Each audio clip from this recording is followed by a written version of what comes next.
Bien-aimés dans les seigneurs, bonjour frères et sœurs. Nous voulons vous souhaiter tous encore une cordiale bienvenue à ce rendez-vous avec notre Dieu. Nous sommes heureux de vous savoir fidèles à notre rendez-vous de tous les jours. C'est rendez-vous que nous avons avec notre Dieu. Notre rendez-vous dominical dans la présence de notre Dieu. Laisse que la paix de Dieu vous soit accordée en Jésus-Christ. Bien-aimés dans les seigneurs, là où vous êtes, où vous nous suivez, où vous nous écoutez, nous sommes encore très heureux de vous savoir très nombreux. Et nous bénissons le Seigneur notre Dieu pour vous. Afin que sa parole qui ne sort jamais sans effet vous apporte tout son réconfort. Vous apporte toute l'énergie dont vous avez besoin. Et surtout que sa parole vous donne la vie. Cette parole qui nous sauve, cette parole qui nous guérit, cette parole qui nous délivre, c'est la parole de notre Dieu par son Fils Jésus-Christ de Nazareth. Nous avons vu la semaine passée à pouvoir tous nous interroger à la même interrogation que notre Dieu lui-même s'est interrogé pour nous. Et dit: pourquoi vous faites-vous à vous-même un si grand mal? Les hommes et les femmes de Dieu. Chers frères et sœurs, pourquoi vous faites-vous à vous-même un si grand mal? Ça signifie que notre Dieu s'étonnait de voir que nous, les hommes, nous ne pouvons que chercher à nous faire davantage du mal. Et pourtant, lui-même prévoit au travers de sa parole tout le mécanisme afin que l'homme soit heureux, afin que l'homme vive aisément devant son Dieu, afin que l'homme ait Dieu comme compagnon de tous les jours, que l'homme se réjouisse d'avoir Dieu comme l'ami fidèle. Il nous a disposé de tout cela. Mais malgré ça, nous recherchons le voie qui nous conduise plus au mal que nous contenter de vivre aisément avec notre Dieu. Il a voulu montrer aux enfants d'Israël qu'il ne s'agissait pas de fuir pour aller sous la coupe ou la protection de l'Égypte, mais il suffisait seulement d'obéir et de respecter la parole de Dieu. C'est pourquoi il nous dit: pourquoi vous faites-vous vous-même un si grand mal? Et cette question, nous voulons encore nous la poser ce matin. Bien-aimés dans le Seigneur, après avoir expérimenté la main de Dieu, après avoir compris les bontés de Dieu, après avoir réalisé que lui combat même pour nous, il nous dit: gardez silence et je combattrai pour vous. Il est celui qui donne même des hommes, des états, des nations à notre place. Il a lui-même réalisé que nous avons du prix à ses yeux. Tout ça, ce sont les signaux de la bonté de Dieu. Les grandes actions qui démontrent que nous avons un Dieu très bon, un Dieu merveilleux. Et ce que nous devrions saisir chacun de nous pour vivre ce bien de notre Dieu. Il nous renouvelle ses bontés chaque matin. Quel que soit ce que nous avons été, dans nos couches, nous dormions comme ceux qui ne savaient même pas ce qui allait se passer le matin. comme de mourants ou comme de cadavres. Mais chaque matin, il nous renouvelle ses bontés. Bien-aimés dans le Seigneur, pourquoi ne pas s'attacher à ces dieux? Parce que nul homme ne peut témoigner ce bienfait envers l'homme. Nul homme ne peut lui-même manifester ce grand amour infini envers l'homme. Quelle que soit la bonté d'un homme, il sait toujours se fatiguer des autres. Il n'y a que l'homme qui déçoit l'homme. Mais il n'y a que Dieu seul qui ne déçoit pas. Il n'y a que Dieu seul par Jésus-Christ qui ne se fatigue pas de nous. Quel que soit ce que peut être ton état, il n'y a jamais aucun jour qu'il dira qu'il s'est fatigué de toi. Et toutes les fois que tu recherches ta face, il dit dans sa parole que je me laisserai trouver. Amen. Amen. Il n'y a que Dieu qui se laisse trouver. Les hommes, vous savez, nous avons beaucoup d'explications. Vous pouvez dire, mais j'essaie de vous appeler. Je voulais même venir chez toi. Il va te dire, non, je suis trop occupé. Non, je n'ai plus assez de temps. Mais Dieu, notre Père, il n'a jamais été trop occupé pour nous. Il ne sera jamais trop occupé pour toi. Il n'a pas beaucoup de rendez-vous pour ne pas te recevoir. À l'heure où vous le cherchez, vous n'avez même pas besoin de prendre des audiences auprès de lui. C'est ce Dieu bon là que nous avons. C'est celui-là que nous avons pour Père. C'est celui-là que nous avons pour ami fidèle. C'est celui-là que nous avons pour compagnon de tous les jours. Mais regarde nos vies. Combien de fois nous l'abandonnons? Combien de fois nous le délaissons? Lui qui a dit que jamais je ne vous délaisserai, jamais je ne vous abandonnerai, je serai avec vous tous les jours jusqu'à la fin du monde. Mais nous sommes toujours prêts à l'abandonner. Et nous avons difficile à réaliser que nous lui faisons du mal. Que toutes les fois que nous nous éloignons de lui, il est le Dieu qui souffre beaucoup plus de notre éloignement que nous-mêmes. Des fois, nous ne réalisons pas comment nous nous sommes éloignés de ces dieux. Parce que des fois, ça ne nous inquiète même pas. Tu peux dire à quelqu'un, comment tu ne veux pas être chrétien? Surtout aujourd'hui, vous dites être chrétien, c'est quoi? Mais regardez ce que font vos pasteurs. Regardez tous ceux qui s'appellent chrétiens. Est-ce que vous êtes des modèles?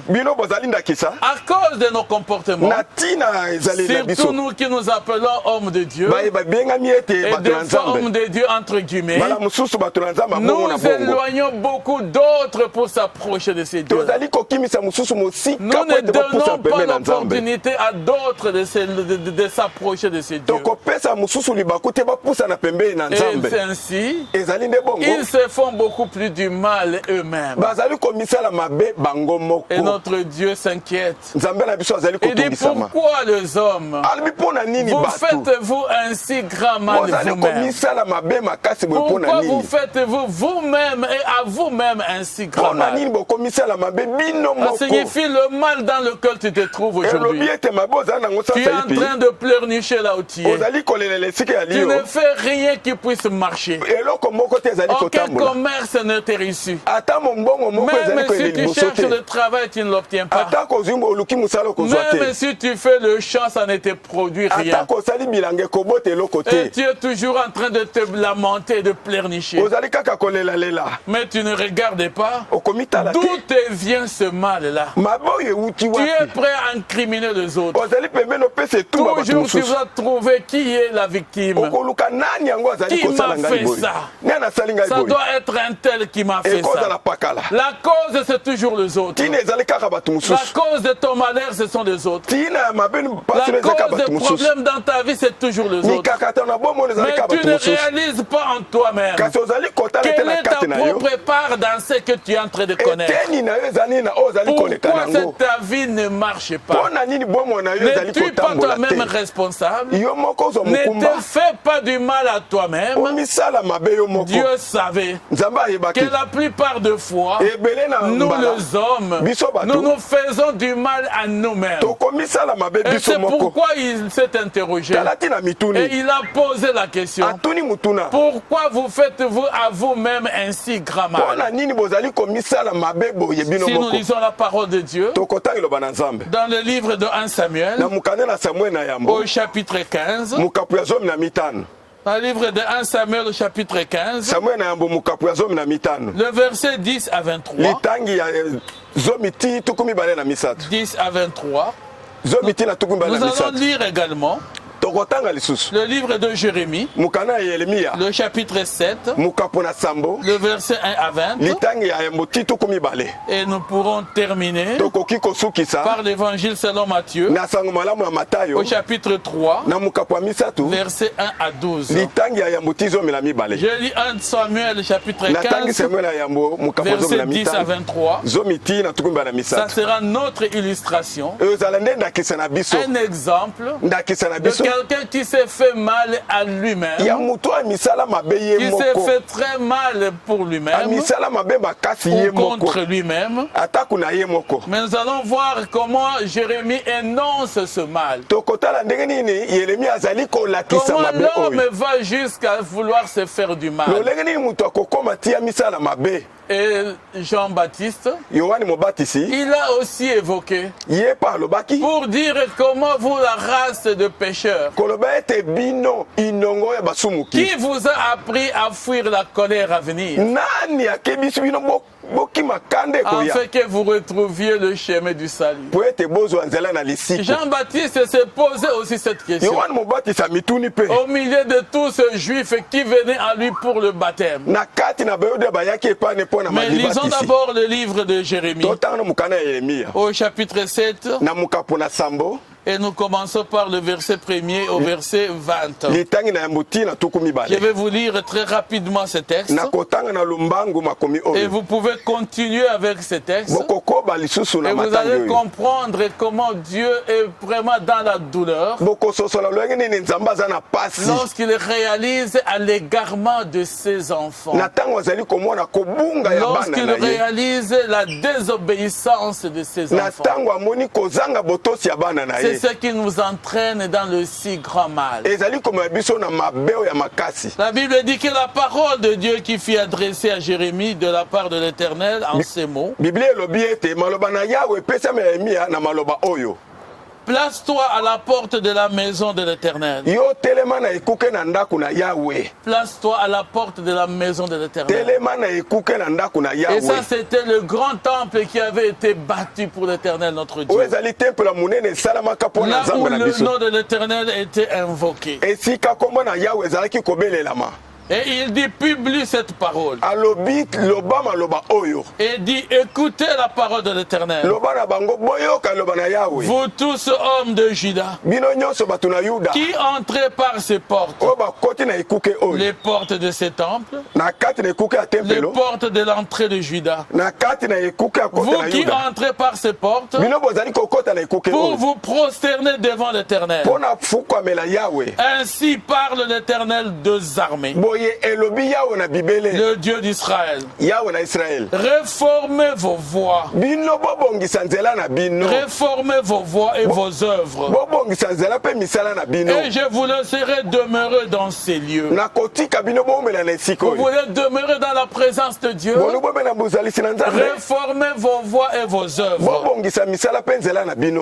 Ne vous livrez pas à des espérances trompeuses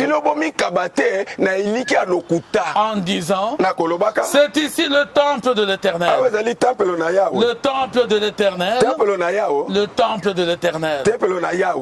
Si vous réformez vos voies et vos œuvres, si vous pratiquez la justice envers les uns et les autres, si vous n'opprimez pas l'étranger,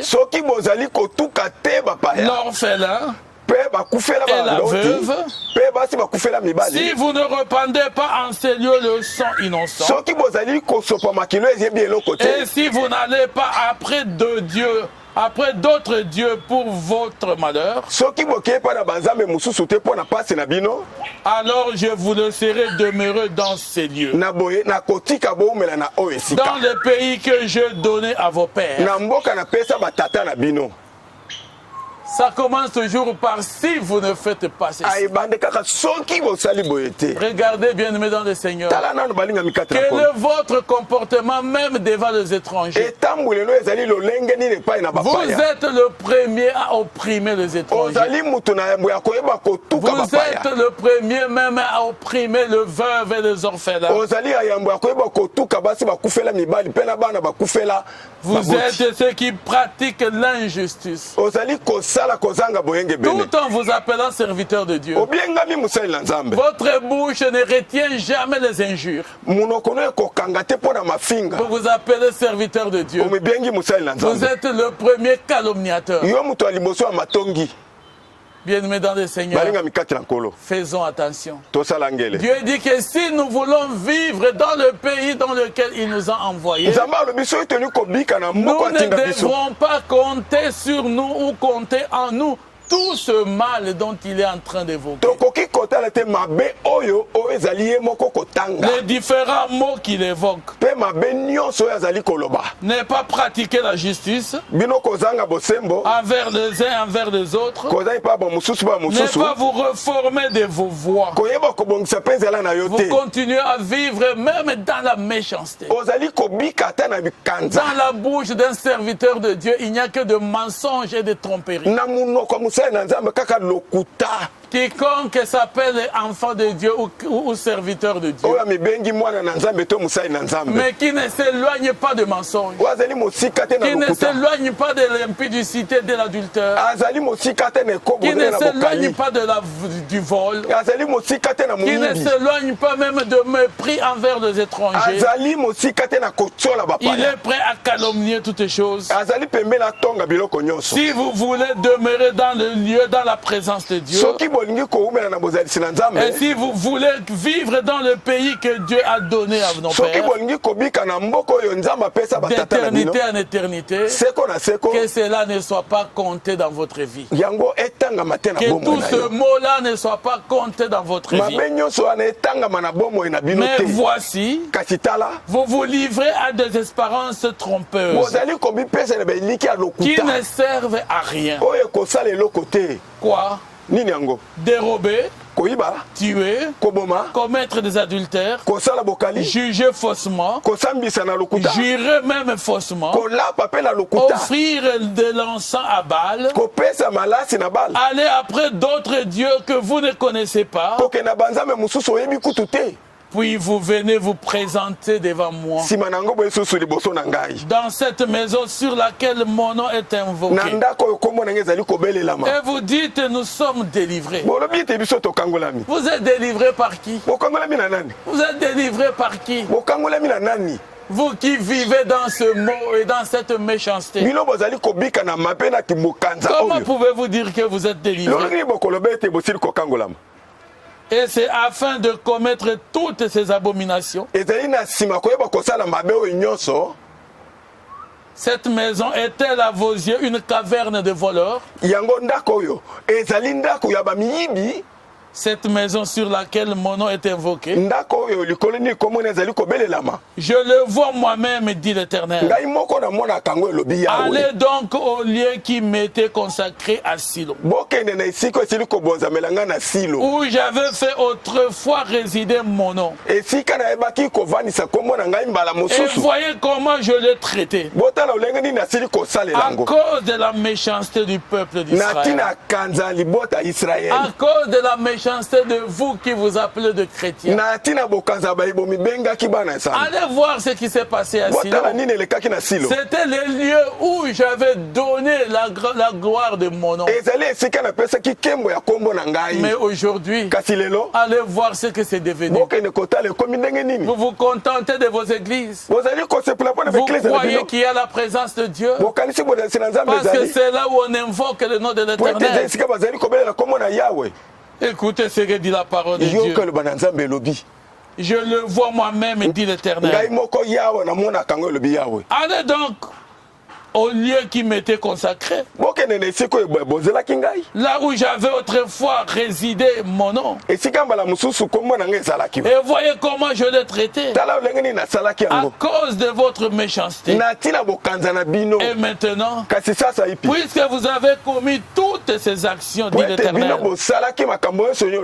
puisque je vous ai parlé de le matin, et que vous n'avez pas écouté, puisque je vous ai appelé et que vous n'avez pas répondu, je traiterai la maison sur laquelle mon nom est invoqué,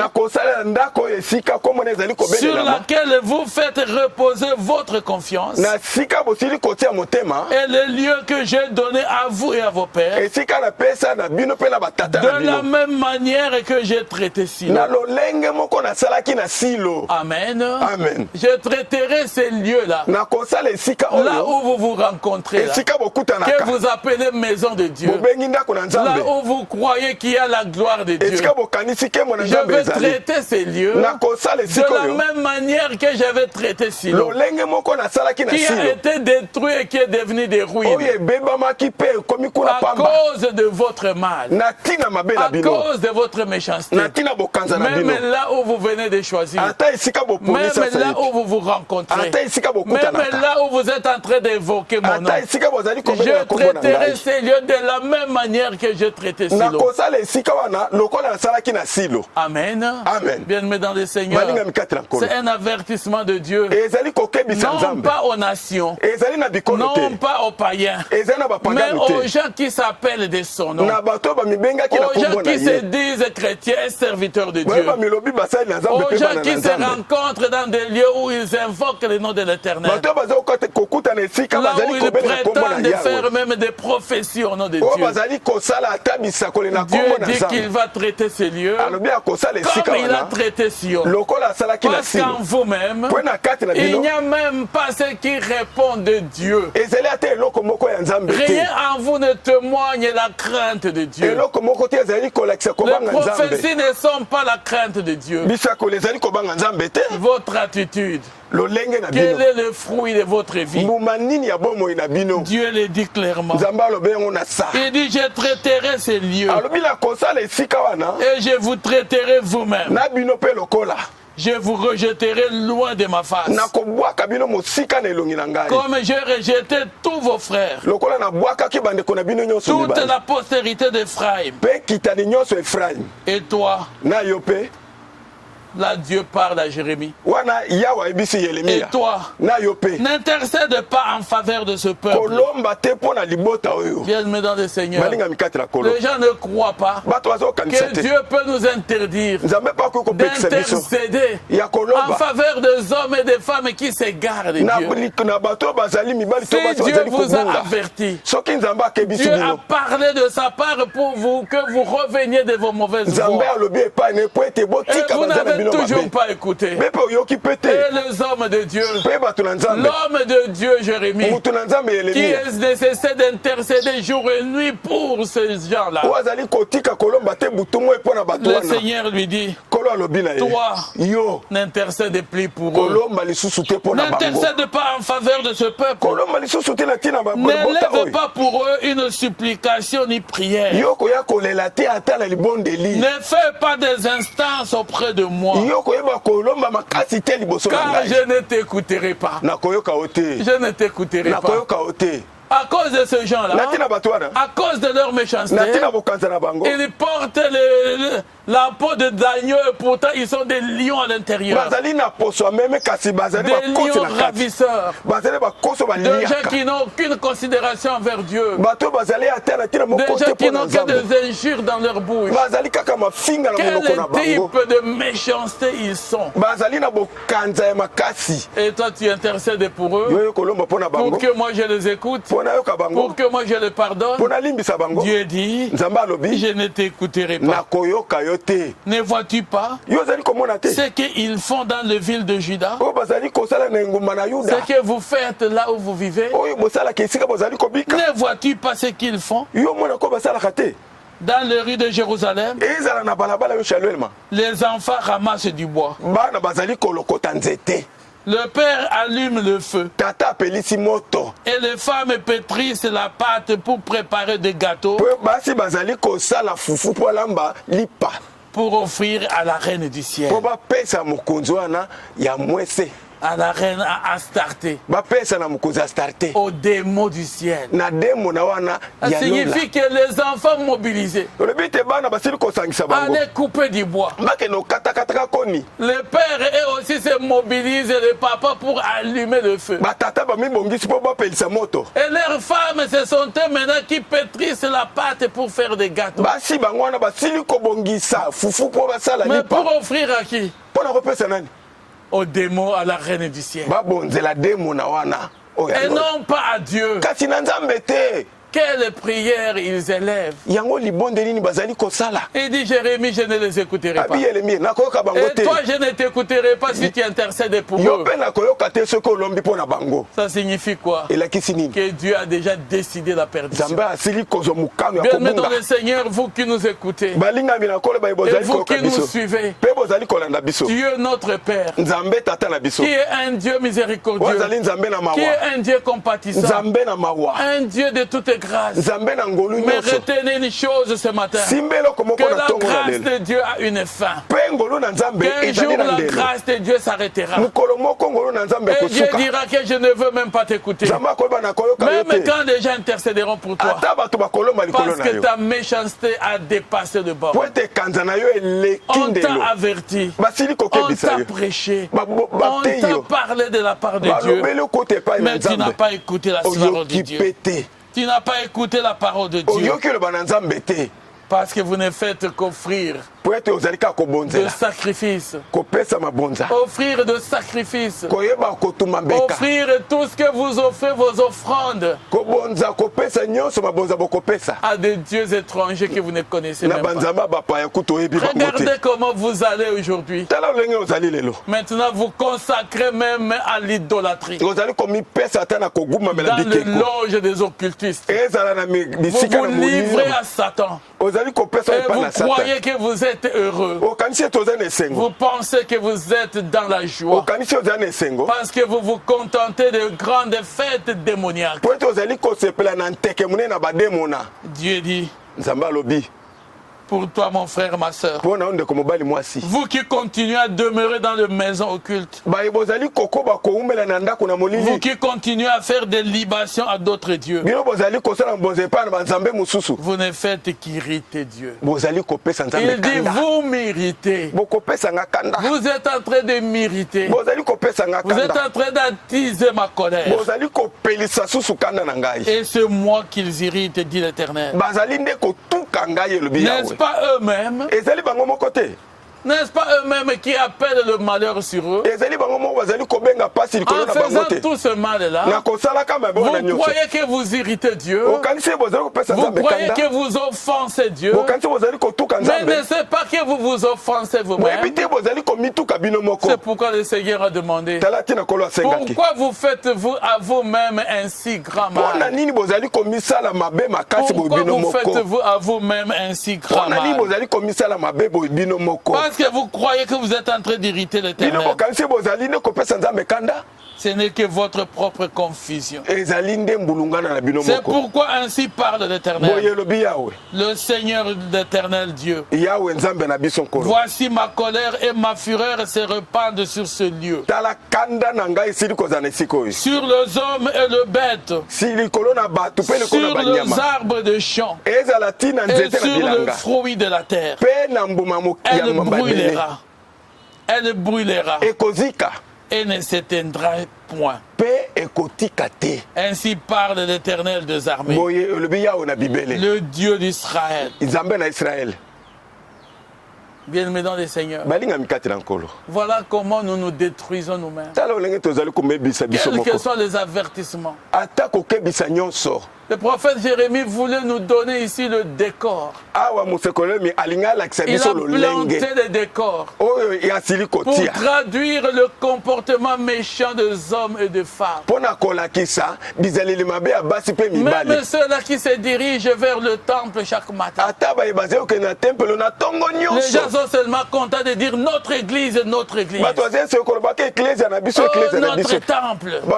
Ils sont heureux quand ils croient qu'ils entrent dans le temple. Et ils pensent parce qu'ils sont là-dedans, Dieu est avec eux. Notre Dieu est un Dieu merveilleux. Il ne prend jamais un coupable pour innocent. Ce n'est pas parce que tu es dans le temple, parce que tu montes dans le lieu où l'on prie Dieu, que tu vas croire que Dieu t'accepte pendant que tu es aussi méchant, pendant que tout le mal, tout le mot sont en toi.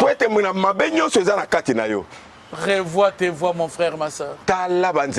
Réponds-toi devant ces dieux-là. Regarde tout le mal que tu fais. Regarde les injustices dans ta vie. Le Seigneur a besoin des hommes droits. Le Seigneur a besoin des hommes qui le craignent. Oh, ils vivront heureux. Leur postérité sera puissante parce qu'ils ont en eux l'héritage de la crainte de Dieu. Ils ont en eux l'héritage de la responsabilité. C'est pourquoi, mon frère, ma soeur, avant d'accuser les autres, dans tout ce qui t'arrive, dans tout ce qui t'arrive dans la vie, tout le manquement de ta vie, toutes les faiblesses de ta vie, regarde que de ta part, en quoi tu as contribué à ton propre malheur, en quoi tu as contribué toi-même à ton propre mal. Les gens ne te supportent pas. Les gens ne te supportent pas. Les hommes ne veulent même plus te voir. Même ceux qui étaient bons envers toi, aujourd'hui, ils ne peuvent plus rien te donner. Mais tout cela est arrivé pourquoi? Oui, regarde quel est le mal à toi. Qu'as-tu fait, oh, ces gens-là? Qu'as-tu fait dans ton comportement de tous les jours? Partout où les gens crient le mal, partout où l'on condamne des serviteurs de Dieu, c'est toi la cause. Partout où on traite les serviteurs de Dieu à mal, celui qui a fait du mal, c'est toujours toi. L'impudique, c'est toi le pasteur. Le voleur, c'est toujours toi. Le menteur, c'est toujours toi. Quand on te voit, c'est toi qui critiques tout le monde. En quoi tu es serviteur de Dieu? Même le service de Dieu est méprisé à cause de toi. Examine-toi toi-même, mon frère. Regarde ta propre vie, afin que tu ne sois pas l'objet de l'opprobre de Dieu. Que tu n'apportes pas l'opprobre dans le ministère de Dieu. Que tu ne sois pas toi-même la cause de l'opprobre de l'œuvre de Dieu. Aujourd'hui, il y a même des gens qui ont honte d'être appelés pasteurs. Parce qu'on croit qu'on est comme tout le monde. Les gens ne font plus confiance à des hommes qui s'appellent serviteurs de Dieu. On ne fait que faire autant de prophéties qui ne représentent rien. Dieu dit à Jérémie, même toi, Si tu intercèdes pour eux, je ne t'écouterai pas. Arrête d'intercéder pour eux. Arrête d'intercéder pour eux. Ils sont devenus les enfants de la perdition. Ils sont devenus les enfants de la perdition. Et l'enfant de la perdition, il n'a que la voie de la perdition. Dieu lui-même l'endurci dans sa perdition. Vous savez ce que Dieu a fait de Pharaon? Lorsque les enfants d'Israël devraient quitter l'Égypte. Et quand Dieu a renvoyé tout le mot à Pharaon. La Bible dit que Dieu a endurci le cœur de Pharaon. Afin de le maintenir dans son mal. Et beaucoup d'hommes de Dieu aujourd'hui, à cause de multiples mensonges, à cause de toutes ces faussetés, de fausses prophéties, Dieu les a déjà endurcis dans leur mal. Parce qu'ils n'ont que la voie de la perdition.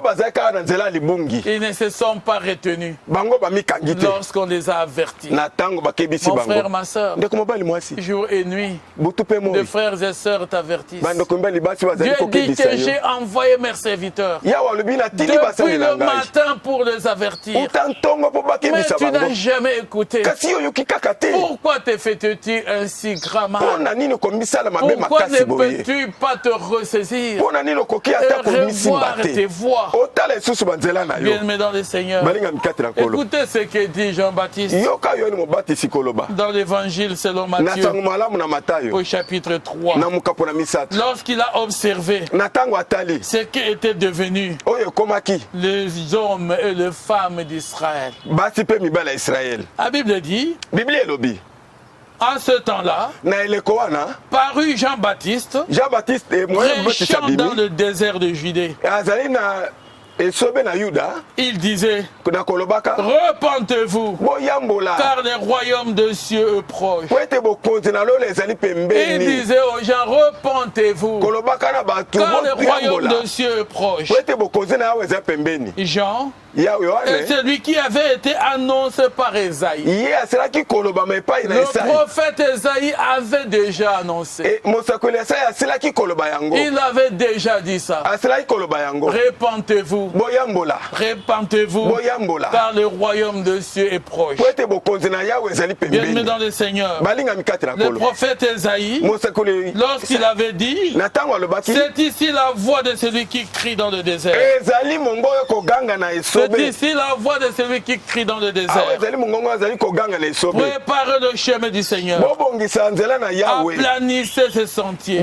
Cela était déjà prédit par le prophète Esaïe que Jean-Baptiste viendrait au temps de l'approche du royaume de cieux, au temps de l'approche du royaume de Dieu, afin que chacun de nous prépare le chemin du Seigneur, afin que chacun de nous prépare sa rencontre avec Dieu.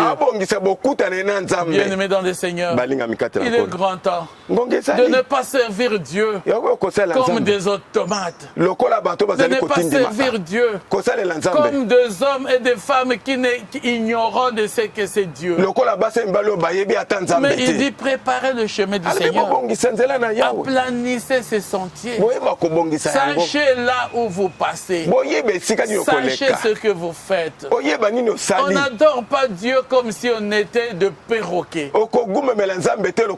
Aujourd'hui, si vous dites à quelqu'un prions le Seigneur, écoutez dans nos églises ce qui se passe. C'est tout le monde qui élève des voix, on récite des choses. Et c'est devenu comme ça. Les gens qui s'appellent serviteurs de Dieu, il est prêt à raconter, à réciter, il n'est même pas conscient de ce qu'il est en train de dire lui-même. Et il croit étonner le monde. Il croit surprendre les gens. Il croit éblouir les gens.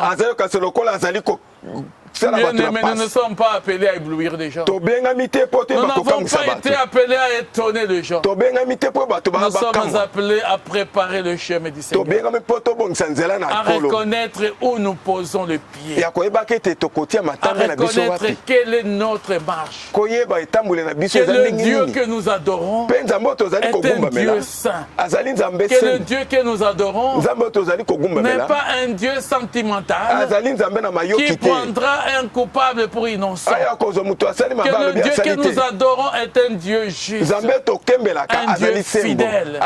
Il est, c'est vrai, compatissant, il est fidèle, il est bon, mais il reste un Dieu juste. Il reste un Dieu juste.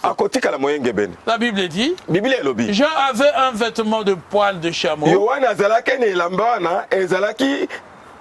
un vêtement de poil de chameau et une ceinture de cuir autour des reins. Il se nourrissait de sauterelles et du miel sauvage. Les habitants de Jérusalem, de toute la Judée et de tous les pays des environs du Jourdain se rendaient auprès de lui et confessant leurs péchés, ils se faisaient baptisé par lui dans le fleuve du Jourdain. Ceux qui écoutaient Jean, ils venaient auprès de lui. Bien-aimés dans le Seigneur, ils se repentaient de leurs péchés. Ils se faisaient baptiser. Et toi, mon frère, ma soeur, depuis combien de temps tu écoutes la parole de Dieu? C'est devenu une habitude pour toi. Il dit, bon, qu'est-ce qu'on dit là? On est encore en train de prêcher. Oui, oui, lui ne prêche que le péché. Lui n'interpelle que les gens. Oui, c'est pour votre bien. Afin que ceux qui se saisissent de la parole de Dieu, c'est que si tu écoutes, mon frère, ma soeur, que cela t'amène à la repentance. La Bible dit, tu es en vie jusqu'aujourd'hui, mais reconnais une chose, les bontés de l'Éternel, les bontés de Dieu doivent te pousser à la repentance. Réalise les bontés de Dieu dans ta vie. Oui, tu as quel âge? As-tu été un homme ou une femme fidèle à Dieu pour vivre jusqu'à cet âge-là? Combien des hommes bons sont morts déjà? Mais toi, tu es encore en vie. Parce que notre Dieu, la Bible le dit, Dieu n'aime pas la mort des méchants. Dieu n'aime pas la mort des méchants. Dieu veut que le méchant se repente et qu'il vive. Oui, Dieu te patiente encore. Mais la patience de Dieu a une fin. Il y aura un jour où il dira aux hommes de Dieu, ne priez plus pour lui. Ne priez plus pour lui. Ne priez plus pour lui. Parce qu'on l'a déjà averti. On t'a envoyé des gens pour t'avertir. Et tu n'as rien écouté. Tu as pris en vain la parole de Dieu. Si tu m'écoutes ce matin, si tu me suis ce matin, ressaisis-toi maintenant, mon frère, ma soeur. Amen. Amen. Amen. Amen. Ressaisis-toi. Notre Dieu est là. C'est peut-être aujourd'hui le jour de ta grâce. Donne ta vie au Seigneur. Donne ton cœur à Dieu. Bien-aimé dans le Seigneur, il t'acceptera. Il te recevra. Si tu décides de te détourner de tes mauvaises voies, il marchera avec toi. Les gens de Jérusalem, les gens de Judée, ils se sont eux aussi approchés de Jean. Ils se sont repentis. Ils se sont baptisés. Ils ont été sauvés. Et lorsque Jean a vu cela, la Bible dit, mais Jean voyait venir à son baptême beaucoup de pharisiens et des sadducéens. Il leur dit, le pharisien, le sadducéen, ceux-là qui avaient une perception très haute de leur propre sagesse devant Dieu. Jean leur dit, Race de vipères. Qui vous a appris à fuir la colère à venir? Qui vous a appris à fuir la colère à venir? Il dit cela parce qu'il le connaissait. Il connaissait leur mauvaise voie. Mais il a vu qu'eux aussi sont venus pour confesser, pour se repentir, pour se faire baptiser. Parce qu'ils sont en train de fuir la colère à venir. Parce que le salaire du péché, c'est la mort. La colère de Dieu s'abattra sur ceux qui ne se repentent pas. Il dit, qui vous a appris, race de vipères? Qui vous a appris à fuir la colère à venir? Il est recommandé une chose. Produisez donc du fruit digne de la repentance. Produisez donc de fruits dignes de la repentance. Que votre confession ne soit pas de l'hypocrisie. Que votre confession ne soit pas de l'hypocrisie. Que votre baptême ne soit pas de l'hypocrisie. Oui, vous venez vous faire baptiser. Vous venez vous repentir. Que cela ne soit pas pour plaire aux hommes. Parce que Jésus disait, les pharisiens aiment toujours les premières places dans les règles. Il faut que les gens le voient. On le reconnaisse qu'ils sont serviteurs de Dieu. Oh mon frère, ma soeur, toi homme de Dieu, qu'as-tu à te faire louer toi-même? Tu te prétends, je suis mon Seigneur et je suis je ne sais pas quoi. Laisse les gens tirer en toi, observer en toi les fruits dignes de la repentance. Que ce soit les gens eux-mêmes qui apprécient ce que tu es. Que tu sois toi-même un témoin vivant, un témoignage de la gloire de Dieu au monde.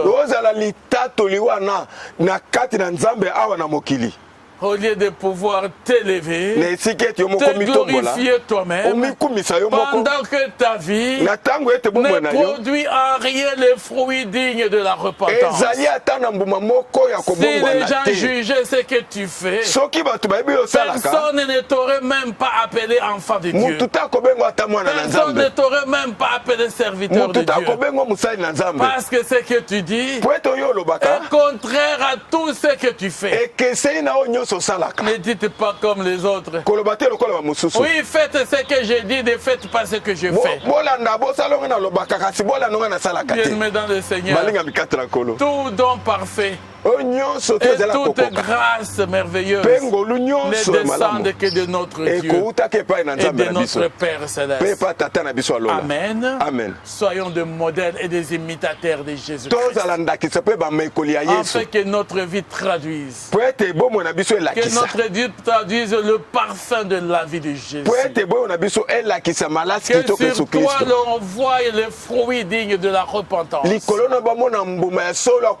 auras écarté le mal de ta vie. Tu auras écarté le mal de ta vie.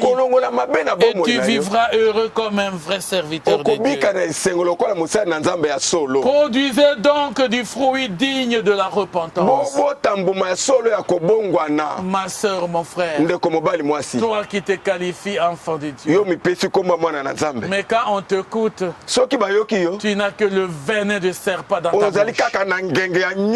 Tu n'as qu'un regard de mépris. Tu ne traduis en rien d'être serviteur ou servante de Dieu. Quand on regarde ce que tu fais, tu es celui qui décourage même ceux qui viennent à Christ. Ta mission, c'est de corrompre les autres, de ne pas les aider à venir vers Jésus. Et en quoi tu prétends-tu être serviteur de Dieu? En quoi prétends-tu être fils de Dieu? Parce que tu t'es fait du mal d'abord à toi-même. Il est grand temps, mon frère, ma soeur, que tu regardes à la croix. Il est grand temps, mon frère, ma soeur, que tu réalises que Christ est mort pour toi et qu'il est capable de te pardonner. Il est capable de te laver, de te purifier. Aujourd'hui, mon frère, ma soeur, le chrétien, ce n'est pas le costume que tu portes. Le chrétien, ce n'est pas ta tenue vestimentaire. Le chrétien, c'est l'état de ton âme. Le chrétien, c'est l'état de ton âme. Ce que tu es au devant de Dieu. Tu peux être hypocrite et tromper tout le monde. Tu peux avoir la peau de l'agneau et tromper tout le monde. Mais il n'y a que Dieu qui perçoit réellement ce que tu es. Et il va te dire, comme il a dit à Jérémie, n'intercède plus pour lui. Ne prie plus pour lui. Je n'écouterai même pas ta prière. Alors, mon frère, ma soeur, ordonne ta vie. Ordonne ta vie. Nous terminons, bien aimés, en vous rappelant l'histoire de Saül. Dans le livre de 1 Samuel, au chapitre 15, le verset 10 à 28. Saül a été un roi qui a été choisi par Dieu. Lorsque les enfants d'Israël ont voulu avoir un roi comme les autres nations, ils ont demandé à Élie de leur donner un roi. Oh, bien-aimé dans le Seigneur, voilà ce qu'est la limitation de l'intelligence humaine. La limitation de la révélation de l'homme. Oui, ils ont voulu avoir un roi comme les autres nations. Ils ont oublié qu'eux n'étaient pas une nation comme les autres. Les autres nations étaient des nations qui étaient limitées dans la révélation de Dieu. Mon frère, ma soeur, aujourd'hui tu t'élèves. Oui, toi aussi tu commences à proclamer serviteur de Dieu. Mais quelle est la longueur de ta révélation de Dieu? Quelle est la hauteur de ta révélation de Dieu? Vous savez, ils ont choisi Saül. Cet homme-là, Saul. Et vous savez ce qui s'est passé? Il était choisi par Dieu. Il était oint par Samuel. Et il s'est levé au devant des enfants d'Israël.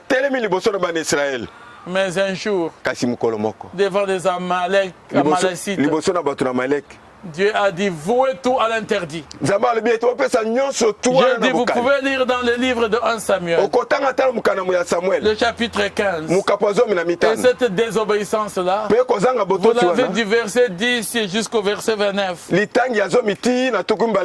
vous allez comprendre la parole de Dieu. Dieu lui a dit de vouer tout à l'interdit. Il dit, je vais livrer les Amalécites entre tes mains. Je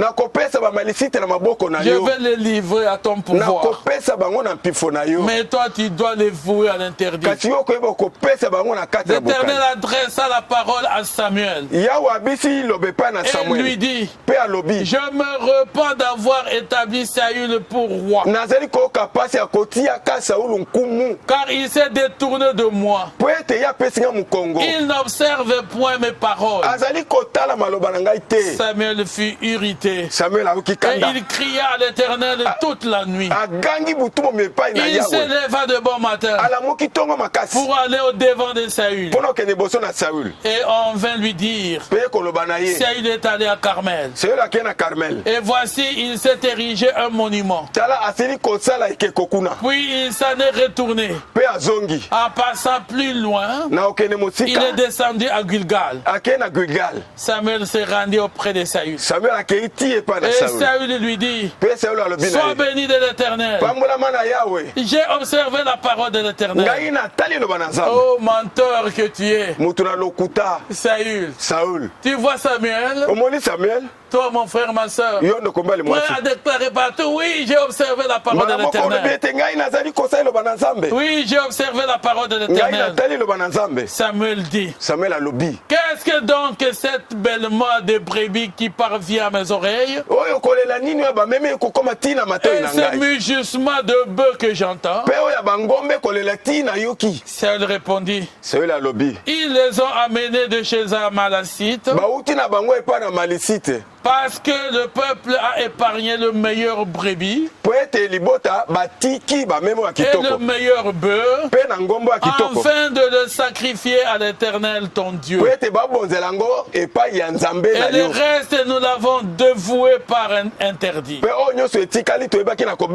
Samuel dit à Saül, arrête. Et je te déclare ce que l'Éternel m'a dit cette nuit. Et Saul lui dit, parle. Saul lui dit, parle. Samuel dit, lorsque tu étais petit, à tes yeux, n'es-tu pas devenu le chef d'Israël? Toi qui étais un petit. Et l'Éternel ne t'a-t-il pas oint pour que tu sois roi sur Israël? L'Éternel t'avait fait partir en disant, va. Aidez-vous par interdit ce pécheur, les Amalécites. Tu leur feras la guerre jusqu'à ce que tu les aies exterminés. Pourquoi n'as-tu pas écouté la voix de l'Éternel? Amen. Amen. Bien-aimés dans le Seigneur, regardez la complexité des hommes. Dieu a donné à Saül une mission précise. Et quand Saül est parti, il a gagné les Amalécites. Il est prêt à venir dire à Samuel, oh, j'ai obéi à la voix de l'Éternel. Est-ce qu'il a écouté la réalité de l'instruction de Dieu? Dieu lui a dit, va. Et vous par interdit tous les Amalécites, ce païen. Dieu n'a pas dit amène le meilleur bœuf. Amène le meilleur brebis et viens m'offrir. Mon frère, ma soeur, tu crois que toi tu donnes des dons terribles pour Dieu? Que tu marches dans l'obéissance de Dieu. Oui, c'est lui qui a dit, apportez vos offrandes et vos dîmes dans la maison de l'Éternel. Il est celui qui a dit aussi, craignez l'Éternel. Craignez l'Éternel. Marchez dans la crainte de Dieu. C'est le même Dieu. Et quand vous avez obéi à une partie, vous croyez que vous avez marché dans la volonté de Dieu? Non, mon frère, non, ma soeur. Vous n'avez pas écouté Dieu. Et vous n'avez pas observé ses paroles. Vous n'avez pas observé ses paroles. Samuel dit à Saül, pourquoi n'as-tu pas écouté la voix de l'Éternel? Pourquoi t'es-tu jeté sur le butin? Et as-tu fait ce qui est mal aux yeux de l'Éternel? Saül répondit à Samuel, j'ai bien écouté la parole, la voix de l'Éternel. Et j'ai suivi le chemin par lequel m'a envoyé l'Éternel. J'ai amené Agag, roi d'Amalek. Et j'ai dévoué par interdit les Amalécites. Mais le peuple a pris sur le butin de brebis et de bœufs.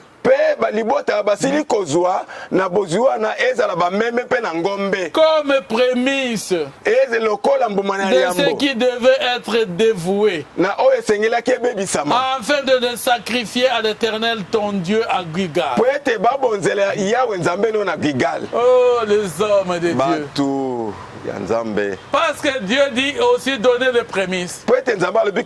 Vous triez les paroles de Dieu en observant sur des mots. Et quand on les met ensemble, vous n'avez pas obéi à Dieu. Regardez le débat. C'est devenu un débat entre Samuel et Saül. Saül prétend qu'il a observé la parole de Dieu, qu'il a écouté la voix de Dieu. Et Samuel lui dit, tu n'as pas observé la parole de Dieu. Non, le peuple a pris le meilleur brebis et le meilleur bœuf. J'ai amené d'ailleurs Agag, le roi d'Amalek. Parce que j'ai dévoué le reste par l'interdit. Est-ce que Dieu a dit d'amener Agar? Est-ce que Dieu a dit d'amener le prémisse? Afin de donner à Dieu le graisse. Samuel dit à Saül. L'Éternel trouve-t-il du plaisir dans les holocaustes et les sacrifices?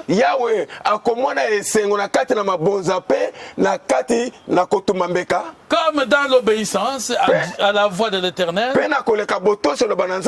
Voici l'obéissance vaut mieux que le sacrifice. Et l'observation de sa parole vaut mieux que la graisse de bélier et de brebis. Car la désobéissance est aussi coupable que la divination. Et la résistance ne l'est pas moins que l'idolâtrie. Et le téraphin ne l'est pas moins que l'idolâtrie et le téraphin. Et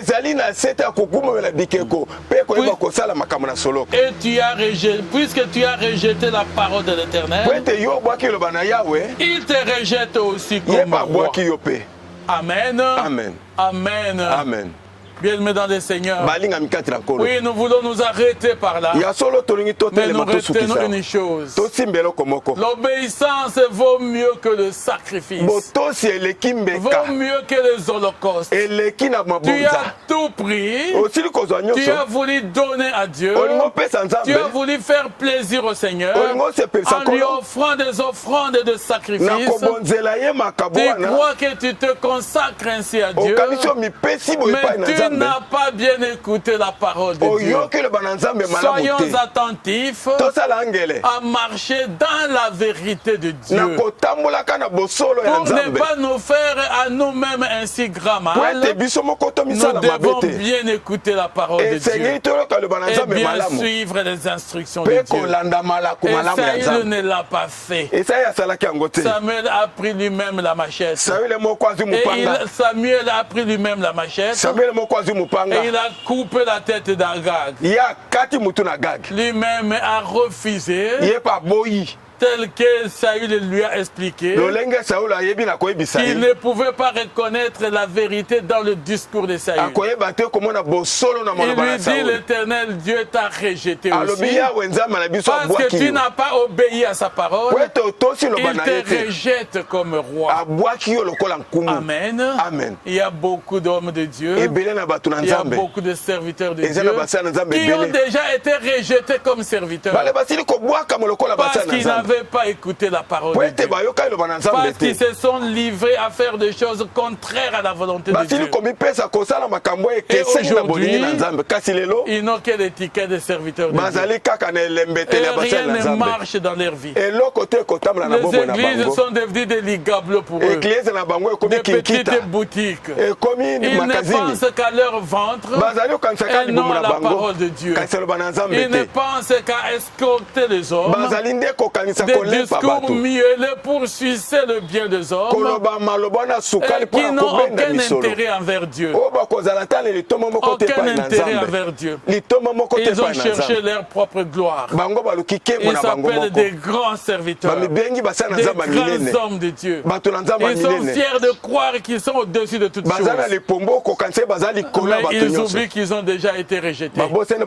Parce que ce n'est pas ça la volonté de Dieu. Ce n'est pas amener Agag qui était la volonté de Dieu.